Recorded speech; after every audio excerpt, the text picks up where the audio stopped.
Yeah, he's pumped. To be honest, we're all pumped for Sweppo. He's spent a lot of time running drinks over the last couple of years. He's absolutely ready. He's been a huge part of the squad, even though he hasn't been playing. So we're really excited to see him get a chance. Combination of things. I think the wicket here looks a little bit drier. Historically, a bit friendlier for the spinners. We think particularly a wrist spinner of Sweppo's quality gives us a balance, gives us the best opportunity to take 20 wickets.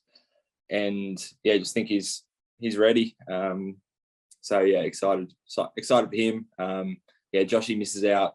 We still think reverse swing could be a factor in this game. Thanks, Brian. Hey, Pat. Can you just talk to us a little bit about Mitch and the sort of person he's been around? He's obviously been there since that 2017 tour in India when you came back and played your first test in 6 years. So can you give us an idea of just, how he's been around the team and how he's dealt with disappointments of never quite making it until now? Yeah, I think the first thing about a spin bowler, especially a wrist spin bowler, is to become really good, you've got to work hard. And Sweppo bowls for longer than just about anyone else in the nets. And he has done for, as long as I've been on tour with him. He works incredibly hard at his game. He's been really, really good for Queensland in the Shield. He's won games off his own back for them. Even in the most recent T20 World Cup, he didn't play, but he was a huge part of the 15-man squad over there. So he's just a really good presence, really positive, hard worker, good fun to be around. And in terms of his cricket, just high quality. I think he's always improving, and just feel like he's absolutely ready to go.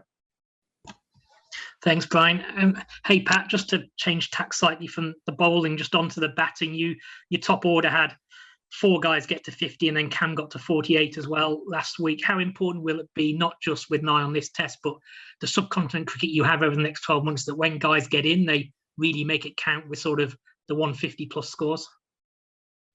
Yeah, spot on. Yeah, we spoke about that after the game. There's some really good positives from the batting group to get high 400s. But I think spot on over here. It's if you get yourself in, you've got to try and capitalise. And I think even last week, if we're being really, really critical, we might have missed a chance where we could have put a good lead ahead and maybe had a chance to bowl.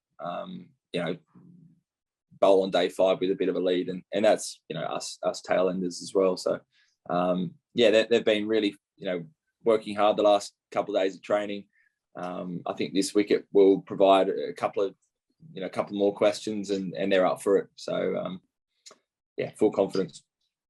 Pat, I'm just wondering, what did you learn from the first test, and what improvements do you want to make for the second test?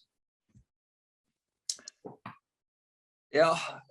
Overall, I was pretty happy with how we stuck at it. I think one of the learnings was, before coming over here, we spoke about really managing the tempo of the game. And I thought we did that brilliantly during the first game. We didn't get, obviously, as many wickets as we would have liked, but we never let the run rate slip, which I think in past tours in the subcontinent we have. So I always felt like we were, we never lost control of the game.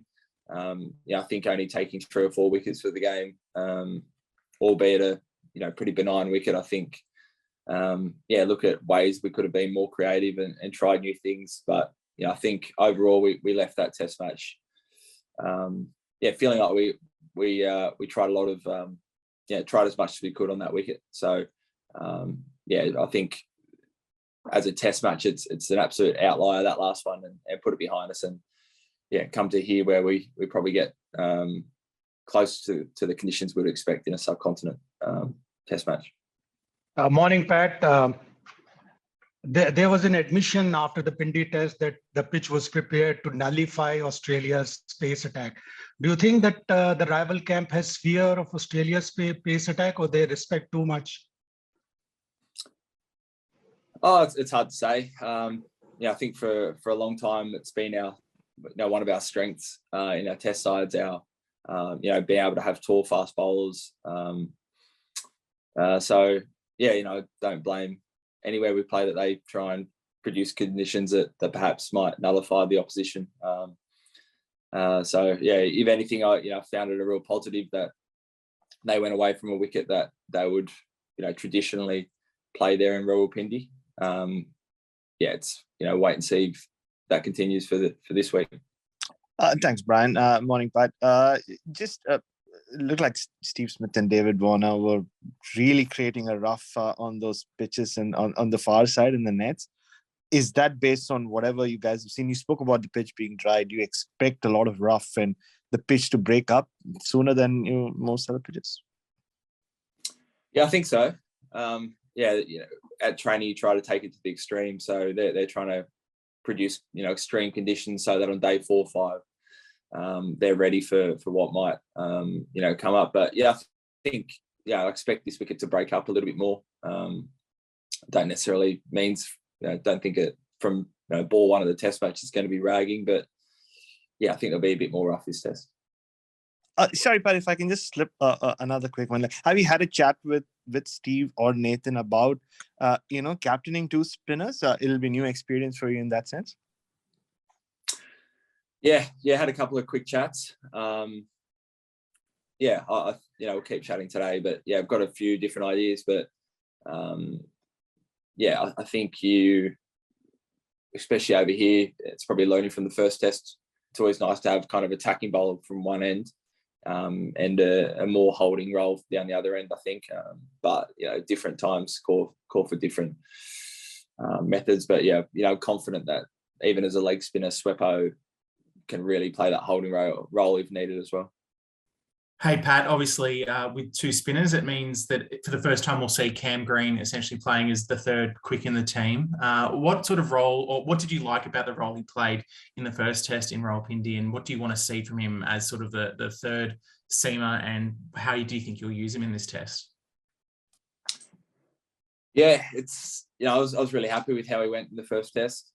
He's still that's his first test match in subcontinent conditions, probably first test match with a reversing ball.